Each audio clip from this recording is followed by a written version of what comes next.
Hello, എല്ലാവർക്കും guidance പ്രൊവൈഡറിലേക്ക് സ്വാഗതം.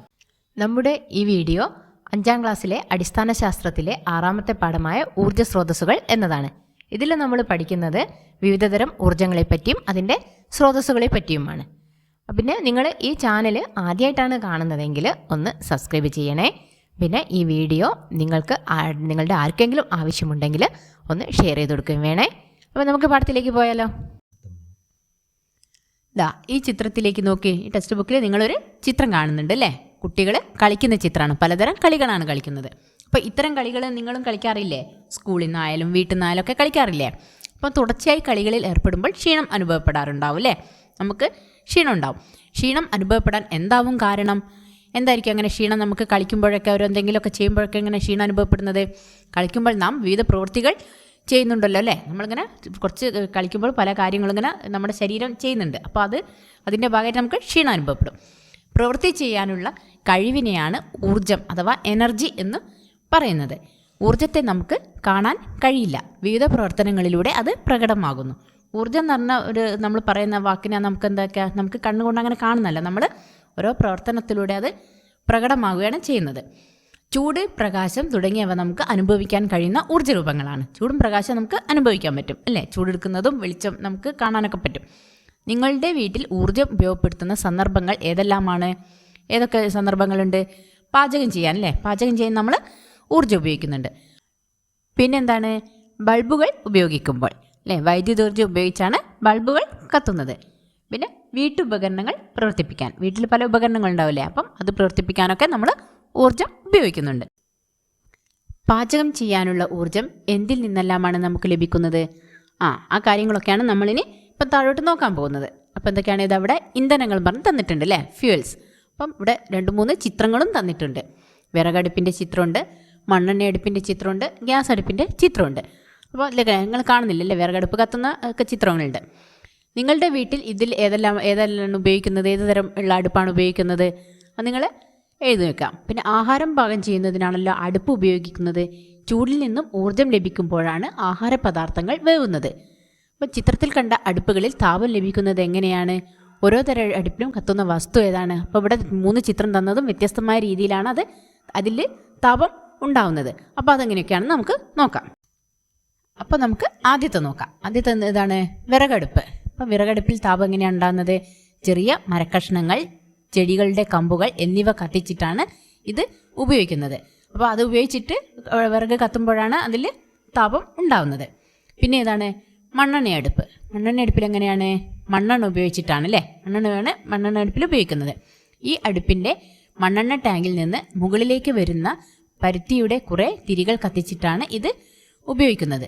ടാങ്കിലെ മണ്ണെണ്ണ തിരികളിലൂടെ മുകളിലേക്ക് വരുന്നത് കൊണ്ടാണ് തിരി കെട്ടുപോകാതെ തുടർച്ചയായി കത്തുന്നത്. അപ്പം ഈ അടുപ്പിൽ താപം കിട്ടുന്നത് മണ്ണെണ്ണ ഉപയോഗിച്ചിട്ടാണ്. പിന്നെ അടുത്തേതാണ്? ഗ്യാസ് അടുപ്പ്. ഗ്യാസ് അടുപ്പിൽ എങ്ങനെ? LPG അല്ലേ? ലിക്വിഡ് പെട്രോളിയം ഗ്യാസ് ആണ് ഇതിൽ ഇന്ധനമായി ഉപയോഗിക്കുന്നത്. ഇതിലേക്ക് ഒരു പൈപ്പ് വഴി ഘടിപ്പിച്ച LPG ഗ്യാസ് സിലിണ്ടറിൽ നിന്നാണ് അത് കത്താൻ ആവശ്യമായിട്ടുള്ള ഗ്യാസ് ലഭിക്കുന്നത്. അപ്പം ഗ്യാസ് അടുപ്പിൽ താപം ലഭിക്കുന്നത് ഗ്യാസ് വരുമ്പോഴാണ് അല്ലേ? ഗ്യാസ് ഉപയോഗിച്ചിട്ടാണ്. അപ്പം താപം ലഭിക്കുന്നതിന് മറ്റേതെങ്കിലും വസ്തുക്കൾ ഇതുപോലെ ഉപയോഗിക്കുന്നുണ്ടോ അല്ലേ? മറ്റു അനേകം വസ്തുക്കൾ ഉപയോഗിക്കുന്നുണ്ട് അല്ലേ? ഏതൊക്കെയാണ്? പെട്രോള്, ഡീസല്, കൽക്കരി, ബയോഗ്യാസ് അല്ലേ? ഇങ്ങനെ തുടങ്ങിയ വസ്തുക്കൾ, ഇങ്ങനെ കുറച്ച് അനേകം വസ്തുക്കൾ ഉണ്ടാകും. ഇതൊക്കെ ഉപയോഗിച്ചിട്ട് നമുക്ക് എന്ത് ചെയ്യാൻ പറ്റുന്നുണ്ട്? താപം ഉണ്ടാക്കാൻ പറ്റുന്നുണ്ട്. കത്തുമ്പോൾ താപം പുറത്തുവിടുന്ന വസ്തുക്കളാണ് ഇന്ധനങ്ങൾ. വിറക്, മണ്ണെണ്ണ, LPG, പെട്രോൾ, ഡീസൽ, കൽക്കരി തുടങ്ങി ധാരാളം വസ്തുക്കൾ ഇന്ധനങ്ങളായി ഉപയോഗിക്കുന്നു. അപ്പം ഇതൊക്കെ നമ്മൾ ഇന്ധനങ്ങളായി ഉപയോഗിക്കുന്ന വസ്തുക്കളാണ്.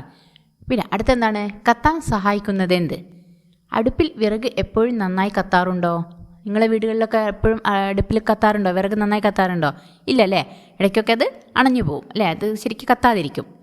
വിറകടുപ്പ് നന്നായി കത്താൻ എന്തൊക്കെയാണ് ചെയ്യാറുള്ളത്?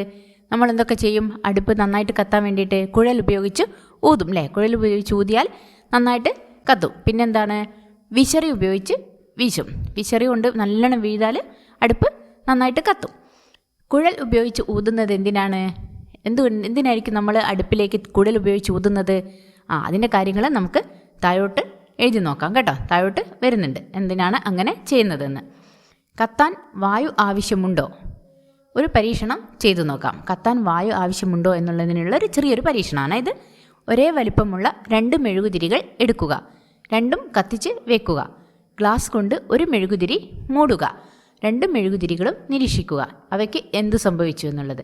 ഇത് എന്താ, നമുക്കൊരു പരീക്ഷണ, ഇത് നമുക്ക് എന്താണ് അതിൻ്റെ ഉത്തരം കിട്ടുന്നതെന്നുള്ളത് നമുക്കൊരു പരീക്ഷണക്കുറിപ്പ് ഉണ്ടാക്കി എഴുതണം. നമുക്കതൊന്ന് എഴുതി നോക്കാം. പരീക്ഷണക്കുറിപ്പ്. ഗ്ലാസ് കൊണ്ട് മൂടിയ മെഴുകുതിരി അല്പസമയത്തിനുള്ളിൽ അണഞ്ഞു പോകുന്നത് നമുക്ക് കാണാൻ കഴിയും. ഗ്ലാസ് കൊണ്ട് മൂടാത്ത മെഴുകുതിരിക്ക് കത്താൻ ആവശ്യമായ വായു, അതായത് വായുവിലെ ഓക്സിജൻ ആവശ്യത്തിന് ലഭിക്കുന്നു. പക്ഷേ ഗ്ലാസ് കൊണ്ട് മൂടുമ്പോൾ അതിനകത്തെ ഓക്സിജൻ കത്തിക്കൊണ്ടിരിക്കുന്ന മെഴുകുതിരി ഉപയോഗിക്കുകയും അത് തീർന്നു കഴിഞ്ഞാൽ മെഴുകുതിരി അണയുകയും ചെയ്യും. ഇതിൽ നിന്നും നമുക്ക് എന്ത് മനസ്സിലാക്കാൻ കഴിയും? കത്താൻ വായു ആവശ്യമാണല്ലേ. അടുപ്പിലൊക്കെയാണ് തീ കത്തുവാൻ വായു ആവശ്യമുണ്ടെന്ന് മനസ്സിലാക്കാം. ഇത് തന്നെയാണ് ഇപ്പം കുഴൽ ഉപയോഗിച്ച് ഊതുമ്പോഴും സംഭവിക്കുന്നത്. നന്നായിട്ട് വായു ലഭിക്കുന്നു, അപ്പം അടുപ്പ് നന്നായിട്ട് കത്തും. വിശറി ഉപയോഗിച്ച് വീശുമ്പോഴും ഇത് തന്നെയാണ് സംഭവിക്കുന്നത്. അടുപ്പ് ഉപയോഗിക്കുമ്പോൾ അടുപ്പിൻ്റെ ചിത്രം നിരീക്ഷിച്ചല്ലോ. കത്തുമ്പോൾ ഉണ്ടാകുന്ന താപോർജ്ജം മുഴുവൻ ഉപയോഗപ്പെടുത്താനാവുന്നുണ്ടോ? ഇവിടെ എല്ലാം ചിത്രം കാണുന്നില്ലേ? അപ്പം അടുപ്പ് നന്നായിട്ട് കത്തുന്നുണ്ട് അല്ലേ. താപോർജ്ജം നന്നായിട്ട് ഉപയോഗപ്പെടുത്താൻ പറ്റുന്നുണ്ടോ? അപ്പം കുറച്ച് പുറത്തേക്ക് പോകുന്നുണ്ട് അല്ലേ. ചിത്രത്തിൽ കാണുന്നുണ്ട്, അതിൻ്റെ ചിഹ്നം ഇട്ട് കാണുന്നില്ലേ. അപ്പം അത് പുറത്തേക്ക് കുറച്ച് പോകുന്നുണ്ട്. അപ്പോൾ താപനഷ്ടം കുറയ്ക്കാൻ എന്തൊക്കെ ചെയ്യാൻ പറ്റും? പാത്രത്തിനും അടുപ്പിനും ഇടയിൽ വിടവ് കുറവാകണം. പിന്നെന്തൊക്കെയുണ്ട്? താപം കൂടുതൽ കടത്തിവിടുന്ന പാത്രങ്ങൾ ഉപയോഗിക്കുക. പിന്നെ പാത്രത്തിന് അടപ്പ് ഉപയോഗിക്കുക. അടുപ്പിൻ്റെ വലിപ്പത്തിനനുസരിച്ച് പരമാവധി വലിപ്പമുള്ളതും അടിഭാഗം പരന്നതുമായ പാത്രം ഉപയോഗിക്കുക. അപ്പോൾ ഇത്രയൊക്കെ കാര്യം ചെയ്യുമ്പോൾ നമുക്ക് കുറച്ച് എന്താക്കാൻ പറ്റും? താപനഷ്ടം കുറയ്ക്കാനൊക്കെ പറ്റും. പിന്നെന്താണ്? ഇന്ധനങ്ങളുടെ മറ്റ് ഉപയോഗങ്ങൾ. ബസ്, ലോറി, മണ്ണുമാന്തി യന്ത്രം തുടങ്ങിയ വലിയ വാഹനങ്ങളിൽ പൊതുവെ ഡീസലാണ് ഇന്ധനമായി ഉപയോഗിക്കുന്നത്. എന്നാൽ കാർ, ഓട്ടോറിക്ഷ തുടങ്ങിയ ചെറിയ വാഹനങ്ങളിൽ പെട്രോളും ഡീസലും ഗ്യാസും ഉപയോഗിക്കുന്നുണ്ട്. ഫാക്ടറികളിൽ കൽക്കരി, ഗ്യാസ്, നാഫ്ത തുടങ്ങിയവ ഉപയോഗിക്കുന്നു. വിമാനങ്ങളിൽ ജെറ്റ് ഫ്യൂവലാണ് ഇന്ധനമായി ഉപയോഗിക്കുന്നത്. അപ്പം വിവിധതരം ഇന്ധനങ്ങളുണ്ട് അല്ലേ. അത് വിവിധതരം വാഹനങ്ങളിലെല്ലാം ഒരേപോലെയല്ല ഉപയോഗിക്കുന്നത്, വ്യത്യസ്തമായ ഇന്ധനങ്ങളാണ് ഉപയോഗിക്കുന്നത്. അപ്പം മറ്റെന്തെല്ലാം ആവശ്യങ്ങൾക്കാണ് ഇന്ധനങ്ങൾ ഉപയോഗിക്കുന്നത്? നമുക്ക് നോക്കാം അല്ലേ. എന്തെല്ലാം കാര്യങ്ങൾക്ക് ഇന്ധനങ്ങൾ ഉപയോഗിക്കുന്നുണ്ടെന്ന് നമുക്ക് നോക്കാം. വൈദ്യുതി ഉൽപ്പാദിപ്പിക്കാനും പാചകം ചെയ്യാനും ഒക്കെ ഇന്ധനങ്ങൾ ഉപയോഗിക്കുന്നുണ്ട്. വിവിധ വ്യവസായ സ്ഥാപനങ്ങളിൽ വിവിധ തരത്തിൽപ്പെട്ട ഉൽപ്പന്നങ്ങൾ ഉണ്ടാക്കാനും, ഉദാഹരണത്തിന് പലതരം രാസവസ്തുക്കൾ നിർമ്മിക്കുന്നതിനൊക്കെ ഇന്ധനങ്ങൾ ഉപയോഗിക്കുന്നുണ്ട്. രാസവള നിർമ്മാണത്തിന്, മരുന്ന്, കീടനാശിനി, ടാർ, മെഴുക് മുതലായവ നിർമ്മിക്കുന്നതിനും ഇന്ധനങ്ങൾ ആവശ്യമാണ്. അപ്പോൾ ഇത്തരം കാര്യങ്ങൾക്കൊക്കെ ഇന്ധനങ്ങൾ ഉപയോഗിക്കുന്നുണ്ട്. പിന്നെന്താ? ഉറവിടമെന്ത്? പെട്രോൾ, ഡീസൽ തുടങ്ങിയവ പെട്രോൾ പമ്പിലെത്തുന്നത് എങ്ങനെയാണെന്ന് അന്വേഷിച്ചറിയൂ.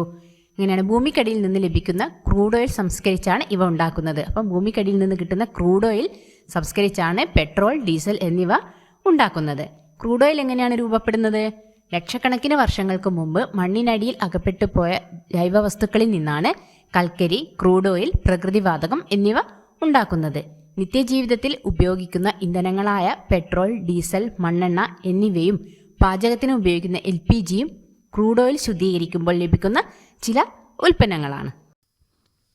ഡീസൽ, വൈദ്യുതി എന്നിവ പ്രചാരത്തിലാകുന്നതിന് മുമ്പ് തീവണ്ടി, കപ്പൽ തുടങ്ങിയവ ഓടിക്കാനും വ്യവസായശാലകൾ പ്രവർത്തിപ്പിക്കാനും കൽക്കരിയാണ് ഇന്ധനമായി ഉപയോഗിച്ചിരുന്നത്.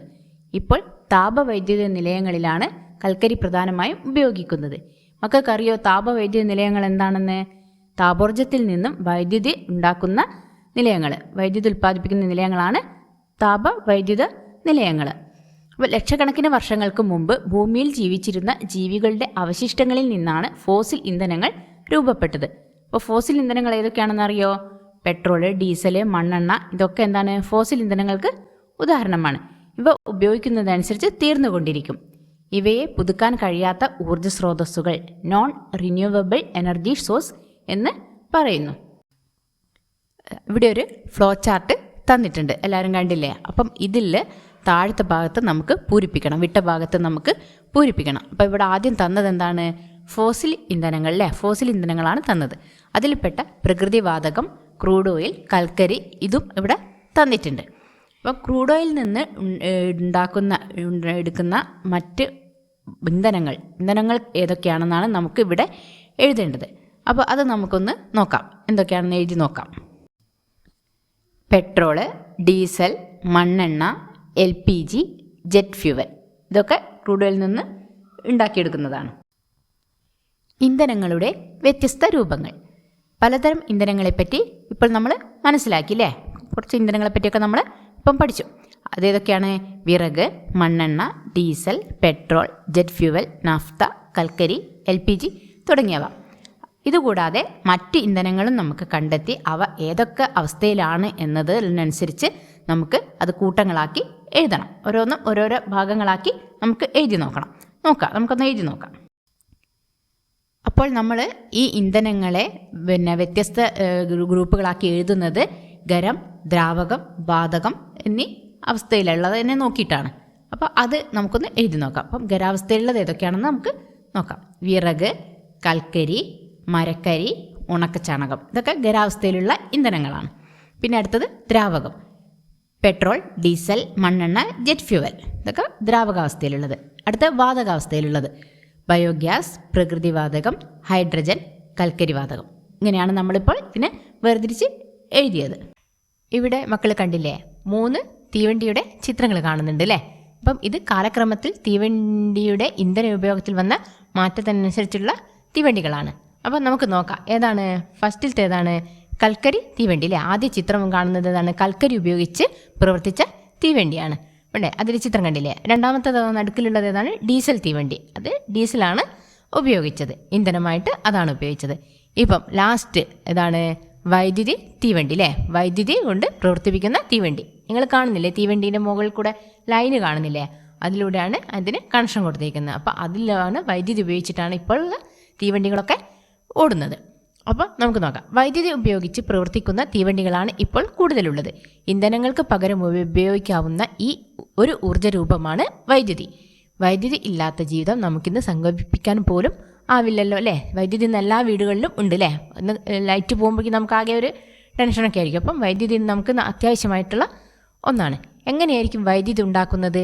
വൈദ്യുതി ഉൽപ്പാദിപ്പിക്കുന്നതിന് വിവിധ രീതികളുണ്ട്. അപ്പം നമുക്ക് ഈ വൈദ്യുതി ഉൽപ്പാദിപ്പിക്കുന്ന വിവിധ രീതികളെ പറ്റിയും പിന്നെ പാഠത്തിലെ മറ്റ് ഭാഗങ്ങളെ പറ്റിയൊക്കെ നമുക്ക് എന്ത് ചെയ്യാം? പാർട്ട് 2 പഠിക്കാം. ഇത് പാർട്ട് 1 ആണ്. പാർട്ട് 1 ഇവിടെ കഴിയുകയാണ്. ഈ ഭാഗത്തോടു കൂടി പാർട്ട് 1 കഴിയുകയാണ്. അടുത്ത് നമുക്ക് പാർട്ട് 2 പഠിക്കാനുള്ളത്. അപ്പോൾ നിങ്ങൾ ഈ ചാനൽ ആദ്യമായിട്ട് കാണുന്നവരാണെങ്കിൽ ഒന്ന് സബ്സ്ക്രൈബ് ചെയ്യണേ. പിന്നെ നിങ്ങളുടെ കൂട്ടുകാർക്കോ മറ്റാർക്കെങ്കിലും ഈ വീഡിയോ ആവശ്യമുണ്ടെങ്കിൽ ഷെയർ ചെയ്ത് കൊടുക്കുകയും വേണേ. അപ്പോൾ നമുക്ക് പാർട്ട് 2 ബാക്കി കാര്യങ്ങൾ പഠിക്കാം.